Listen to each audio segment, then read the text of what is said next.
Gold के भाव को आपको सबसे पहले सामने रखते हैं यहाँ पे। अगर आप गोल्ड के भाव में देखेंगे तो करीब करीब यहाँ पे 1.5% के आसपास की तेज़ी देखने को मिलेगी। करीब अगर $4,136 $4,136 के आसपास अगर आप देखेंगे कॉमेक्स पर ट्रेड कर रहा है गोल्ड। अगर आप M6 पर जाएंगे तो यहाँ पर भी 1% से ज़्यादा की तेज़ी है। 1,44,000 के भाव है यहाँ पर, वो आपको देखने को मिल रहा है। और अगर आप चांदी में जाएंगे तो वहाँ पर भी एक अच्छी तेज़ी देखने को मिल रही है। कॉमेक्स पर देखेंगे तो करीब करीब $60 प्रति ऑन्स के आसपास दिखेगा नंबर आपको। करीब करीब यहाँ पर 1.5% से ज़्यादा की तेज़ी। और M6 पर भी जाएंगे तो आपको देखने को मिलेगा यहाँ पर 2,26,000 के आसपास का नंबर है। यहाँ पर 1% से ज़्यादा की भी तेज़ी देखने को मिलेगी। तो अब हम लोग आगे बढ़ते हैं यहाँ पे। अब इससे पहले आपको तमाम चर्चा हम लोग खोलें, इससे पहले कुछ ट्रिगर्स बताते हैं जिसका इफेक्ट साफ तौर पे देखने को मिल रहा है सब जगह पर। तो देखिए, अमेरिका और ईरान के बीच में जो है उसको लेकर अगर आप देखें तो लगातार घमासान छिड़ा हुआ है। 11वां दिन है जब दबाव देखने को मिल रहा है, संघर्ष देखने को मिल रहा है। यहाँ पे पाकिस्तान मध्यस्थता कराने को लेकर जो है दोनों देशों में बातचीत चल रही है। स्ट्रेट ऑफ हॉर्मुज में एक ऑयल टैंकर गुजरने की कोशिश करता है, उसके ऊपर हमला होता हुआ दिखा है। ट्रंप की ने साफ तौर पर बड़ी धमकी दी है कि ईरान के जो परमाणु सेंटर्स है उसके ऊपर हम लोग हमला कर देंगे यहाँ पर। वहीं ईरान ने बहरीन के जो अमेजोन के डाटा इंफ्रास्ट्रक्चर है उसके ऊपर बोला है साफ तौर पे कि उसका असर उसके ऊपर हम लोग जो है हमला करने का उन्होंने दावा किया है यहाँ पे। अब हम लोग आगे बढ़ते हैं यहाँ पे, जिगर त्रिवेदी जी से चर्चा की शुरुआत करते हैं। जिगर सर, आप जो है बहुत बहुत स्वागत है। और साथ में अंकित कपूर सर का, आपका भी बहुत बहुत स्वागत है sir. Thank you so much आप दोनों का अपना कीमती समय देने के लिए यहाँ पे। तो जिगर सर, मैं आपसे समझना चाहूँगा ये जो तेज़ी दिख रही है यहाँ पे 1.5% के आसपास की, ये इसके क्या मायने निकाले जाए हमारे निवेशकों के और ट्रेडर्स के लिहाज से? Very good morning. See, gold and silver दोनों की जो रैली है वो थोड़ी बहुत डिफरेंट रीजंस की वजह से है। पहले मैं गोल्ड की बात करूं, पहले मैं करेंसी की बात कर लूं। इनफैक्ट 96.25 96.20 के आसपास अभी यूएसडी आईएनआर चल रहा है। हमने देखा था 2 महीने पहले 96.96 की लेवल्स थे। उसके बाद पहली बार हमने देखा कि 96.50 के ऊपर कल मार्केट में प्राइसेस गए थे, लेकिन आरबीआई की ओर से थोड़ा बहुत यह इंटरवेंशन देखने को मिला था। सो दैट सपोर्टेड रूपी। एफसीएनआर डिपॉजिट्स भी बढ़ी है। पर जो राइजिंग ऑयल प्राइसेस है that's a concern for India. और अगर मैं डॉलर इंडेक्स के पॉइंट ऑफ व्यू से बात करूं, मुझे लग रहा है डॉलर इंडेक्स इज स्टेडी। कल हमने देखा कि एडीपी एम्प्लॉयमेंट नंबर जो आए थे वो थोड़े वीक आए थे, but higher treasury yields and oil prices की वजह से डॉलर इंडेक्स में तेजी बरकरार थी। 101 के लेवल को सपोर्ट रखा था यहाँ पे। आई थिंक यूएसडी आईएनआर पैर की मैं लेवल्स की बात करूं, 96 यहाँ अच्छा एक सपोर्ट है एंड 95.50 भी सपोर्ट है, बट इवेंचुअली 97 98 के लेवल्स हम अगस्त एंड सितंबर में देखेंगे। एंड यूएस फेड की ओर से 2 इंटरेस्ट रेट हाइक की एक्सपेक्टेशंस है। अगले हफ्ते जो 29 जुलाई को जो आउटकम आएगा वो स्टेटस को एक्सपेक्टेड है, लेकिन सितंबर में 55% चांस है इंटरेस्ट रेट हाइक के, एंड दिसंबर के इंटरेस्ट रेट हाइक के तो और भी ज्यादा है। जियोपॉलिटिकल टेंशंस अभी भी बरकरार है। डोनाल्ड ट्रंप ने यहाँ पे निगोशिएशंस की बातों को खारिज कर दिया है एंड आगे जाके और भी अटैक्स हो सकते हैं, ऐसा उन्होंने बताया है। So I think gold and silver दोनों की रैली यहाँ जस्टिफाइबल है। एंड सिल्वर के केस में चाइना ने स्टिमुलस पैकेज की भी एंटिसिपेशन मार्केट कर रहा है चाइना की ओर से to support the growth. So will talk about it while we discuss base metals, but overall मुझे लग रहा है गोल्ड एंड सिल्वर दोनों में रैली अच्छी खासी हो सकती है यहाँ पे। अगर मैं सिल्वर के लेवल्स की बात करूं जो यहाँ पे 59.70 के आसपास प्राइसेस चल रहे हैं, आई थिंक $62-65 तक के यहाँ लेवल्स की गुंजाइश है। एंड गोल्ड की अगर मैं बात करूं 4130 के लेवल्स के आसपास यहाँ चल रहा है मार्केट। अच्छा खासा सपोर्ट लिया है मार्केट ने 4100 के आसपास and now trading with positive undertone. 4200 के लेवल्स मुझे लग रहा है 1 या 2 हफ्ते में देखने को मिल सकते हैं कॉमेक्स में। एमसीएक्स की लेवल्स की मैं बात करूं, yes undertone is bullish here also, so go I am comfortable going long in mini contracts. So gold mini August, one can go long around 1,44,200. 1,44,000 is yeah stop loss and 1,44,600 is target. Silver की मैं बात करूं, silver mini August contract one can go long around 228,500 227,500 यहाँ stop loss लेके हम चल सकते हैं। Target would be 231। ठीक है, तो देखिए गोल्ड मिनी के ऊपर सर की तरफ से राय निकल के आ गई है, खरीदारी की सलाह है यहाँ पर। और अगर आप जो लेवल्स देखना चाहें टारगेट्स के हिसाब से तो 1,44,600 के आसपास है यहाँ पे। स्टॉप लॉस जो है 1,44,000 का लगाना है। और सर ने चांदी के ऊपर भी अपनी राय दी है यहाँ पे। सिल्वर मिनी के ऊपर जो राय दी है वो भी स्क्रीन पर लेकर आते हैं एक बार और बताते हैं यहाँ पर। देखिए यहाँ पर भी खरीदारी की सलाह है। टारगेट्स यहाँ पर 2,30,500 के, और स्टॉप लॉस जो है 2,27,500 का लगाना नहीं भूलना है आपको। तो सर की तरफ से यहाँ पर पिक निकल कर ये आ गई है।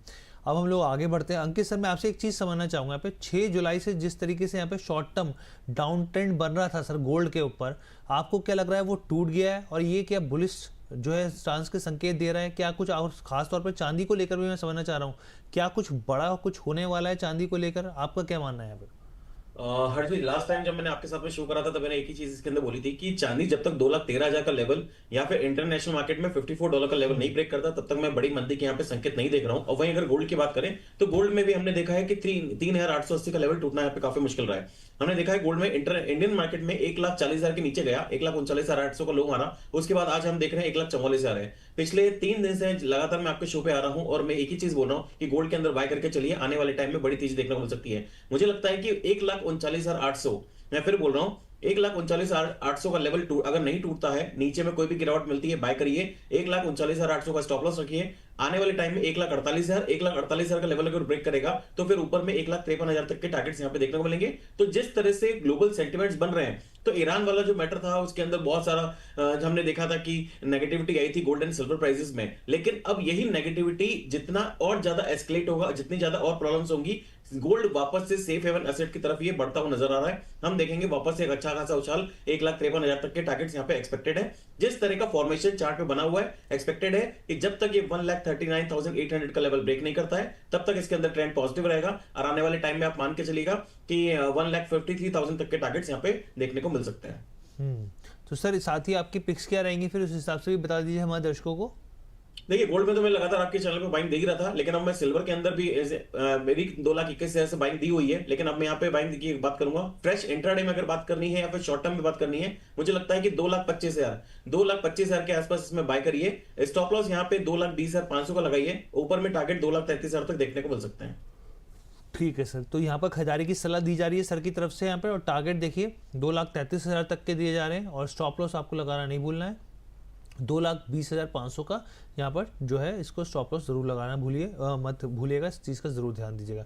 आगे बढ़ना चाहेंगे हम लोग। अच्छा जिगर सर, एक सवाल मैं आपसे पूछना चाहूँगा, क्योंकि देखिए हम लोगों ने देखा क्रूड बढ़ा, डॉलर इंडेक्स बढ़ा, लेकिन जापानी येन की तरफ यहाँ पर ध्यान देना बहुत ज़रूरी है, क्योंकि मैं देख रहा था ये अपने आप में बहुत ज़बरदस्त तरीके से इसमें जो है बढ़ोतरी 1986 के बाद जो है वो कमज़ोरी का स्तर जो है वो देखने को मिला 163 के हिसाब से। अगर आप डॉलर के हिसाब से देखेंगे तो यहाँ पर कमज़ोरी आती हुई दिखी है, और हम सब जानते हैं यहाँ पे अगर डॉलर इंडेक्स के हिसाब से अगर आप देखेंगे यहाँ पर डॉलर मजबूत होगा तो फिर जाहिर सी बात है कि जो यहाँ पे सोने और चांदी उसकी मांग पर असर देखने को मिलेगा। जिस तरीके से येन का इम्पैक्ट आता हुआ दिख रहा है, वो क्या इंडिकेट कर रहा है सर? सो येन यहाँ 40 साल के लोएस्ट लेवल पे पहुंच चुका है अगेंस्ट डॉलर। 164 के लेवल, 163 के लेवल से यहाँ पहुंच चुके हैं। जापानीज गवर्नमेंट ने आज सुबह सपोर्ट करने के लिए स्टेटमेंट्स दिए हैं, लेकिन विल हैव टू चेक कि यहाँ सपोर्ट आ रहा है कि नहीं। एंड अगर जापान के में अगर ट्रेड डेफिसिट की बात करूँ, लार्जेस्ट ट्रेड डेफिसिट यहाँ रजिस्टर किया है ये साल का। आई थिंक इन सारी चीज़ों के बीच में मुझे लग रहा है जापानीज येन की ये जो वीकनेस है वो कंटिन्यू करेगी। गोल्ड एंड सिल्वर को यहाँ शायद थोड़ा बहुत यहाँ सपोर्ट मिल सकता है, क्योंकि जापानीज येन है, यूएस ट्रेजरी बॉन्ड यील्ड है या गोल्ड एंड सिल्वर है, ये दुनिया के सेफ हेवन कंसिडर किए जा रहे हैं आजकल। एंड जहाँ तक गोल्ड सिल्वर की बात है, इंटरेस्ट रेट्स यूएस में बढ़ने वाले हैं, पॉसिबिलिटीज है यहाँ पे एक नहीं शायद दो। सो हो सकता है गोल्ड एंड सिल्वर दोनों में मोमेंटम क्रिएट होगा। एंड यूएस की ओर से अगर हम देखें, सो अगेन ट्रेड वॉर वापस से शुरू हो चुका है। कल एक अनाउंसमेंट आई थी कि कनाडा के सामने 50% यहाँ पे उन्होंने टैरिफ्स लगाए हैं, और आज सुबह एक न्यूज़ और है, जेनेरिक मेडिसिन के इंपोर्ट पे यूएस यहाँ टैरिफ लगाने वाले हैं। सो इन सारी चीज़ों के बीच में चाइना ने यह भी घोषित किया है, क्योंकि लास्ट वीक वर्ल्ड बैंक ने यहाँ डिक्लेयर किया था चाइना का जो रियल एस्टेट सेक्टर है, कंज्यूमर कॉन्फिडेंस है, वो स्लोली एंड ग्रेजुअली रिड्यूस हो रहा है। रियल एस्टेट सेक्टर की डिमांड भी कम हो रही है, एंड ग्रोथ प्रोजेक्शन 2027 के चाइना के रिड्यूस किए थे। सो गवर्नमेंट की ओर से स्टिमुलस की एक्सपेक्टेशंस भी है, लिक्विडिटी भी मार्केट में आ सकती है। सो हो सकता है गोल्ड एंड सिल्वर दोनों में सेंटीमेंट पॉजिटिव होंगे। अगर जापानीज गवर्नमेंट इंटरवेंशन करती भी है और करेंसी को यहाँ बहुत सपोर्ट करती है, डी वैल्यू करेगी, तो फिर हो सकता है कि यहाँ डॉलर की थोड़ी बहुत वैल्यू बढ़ेगी। इन दैट केस यहाँ गोल्ड एंड सिल्वर दोनों में हल्की सी करेक्शन आने की पॉसिबिलिटीज है, but the undertone in gold and silver is still very bullish. ठीक है, तो बुलिश यहाँ पर जो स्टांस है वो सर का देखने को मिल रहा है। अंकित सर, एक सवाल मैं आपसे यहाँ पर लेना चाहूँगा यहाँ पर, क्योंकि मैं CME फेड वॉच देख रहा था यहाँ पर सर, सितंबर में के हिसाब से ब्याज दर जो है वो करीब 64% बढ़ने की संभावना है। अब 10 दिनों के अंदर सर बहुत सारी चीज़ें भी वहाँ पर फेड के हिसाब से आती हुई दिखेंगी। आप इसको किस तरीके से देख रहे हैं सर, और आपका क्या नज़रिया है कि क्या, क्योंकि अब हम लोग देख रहे हैं कि टैरिफ वॉर भी एक बार फिर वापस छिड़ती हुई दिख रही है, तो बहुत सारी चीज़ें एक साथ हो रही है, कनाडा के ऊपर भी टैरिफ लगाते हुए दिख रहे हैं ट्रम्प। किस तरीके से समझाना चाहिए सर इस पूरे मार्केट को?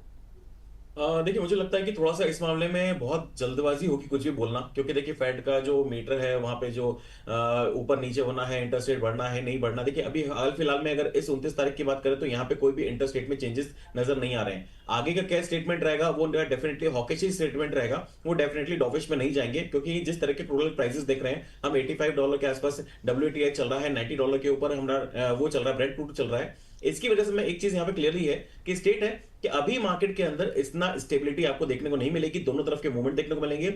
एक ईरान वाला वॉर टेंशन चल रहा है, एक टैरिफ वाला चल रहा है, दोनों की कॉन्सिक्वेंसेस अलग अलग है। ईरान वाला जो टेंशन चल रहा है उसके अंदर क्रूड ऑयल की प्राइसेस को ऊपर हम देख रहे हैं, लेकिन अगर ये टैरिफ वाला सिचुएशन होता है तो वापस से एक ग्लोबल मंदी जो है कहीं ना कहीं देखने को मिलेगी, तो उसकी वजह से क्रूड ऑयल प्राइसेस पे प्रेशर बन सकता है। आगे आने वाले 10 से 12 दिन मुझे लगता है काफी क्रूशियल होंगे, जहां पे डोनाल्ड ट्रंप एस्केलेशन कितना रहेगा कितना नहीं रहेगा, ईरान कितना आगे एस्केलेट कर पाएगा उसको भी देखना बहुत जरूरी है। ईरान की तरफ से भी अभी टेंशन जारी है।